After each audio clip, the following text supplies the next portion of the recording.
Sneezing is an involuntary expiration of air to rid the nasal passages of foreign material.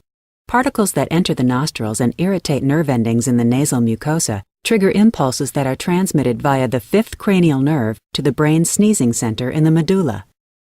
This sets off a respiratory response. Rapid inspiration fills the lungs, the epiglottis and vocal cords close, and the muscles of exhalation in the chest and abdomen tighten in a spasmodic contraction.